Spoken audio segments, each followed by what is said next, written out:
Менде башка адам бар, кандай түшүнбөйсүң? Ал мени сүйөт. Мен да аны сүйөм. Сен аша чыгып кеткен жоксуңбу? Кое берчи татам колун. Не болду байке? Тынччылык не болот? Байке суранам. Жардам берип коюңузчу. Кое бериңизчи дейм, байке. Сөзгө түшүнөсүң, участок караганда түшүнөсүң татам. Биз келген адрес боюнча милиция кызматкери эсин жоготкон абалда табылды. Тезирээк опергруппа жөнөткүлө.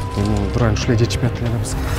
Кайсы максаты менен кол бутумду байлап алып бартасың сен? Мен сага айттым го, жөн эле сүйлөшөбүз деп. Кылмышкер өз көргө белгилүү болгондой, Арис деген жигит экен. Ал силердин Элиза кызыңар менен мамилеси бар экен. Кылыктаган мүнөзүмдү мага арнап, өмүрлүк жарым болууга макулуңду берчи. Менимче, бул кызды катуу сүйгөн. Кыз мунун сүйүүсүн четке каккан. Анан ушундай жол менен өз максатына жетип алат. Она показала жест о помощи. Жигит, токтосоң. Токто.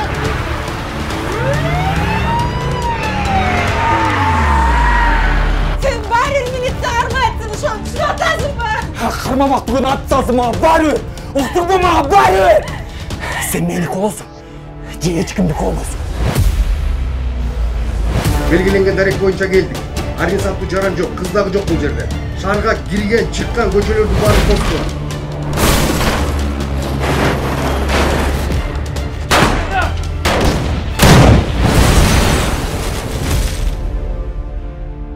Элиза, жан, мен сени сүйөм. Мен сени сүйбөйм.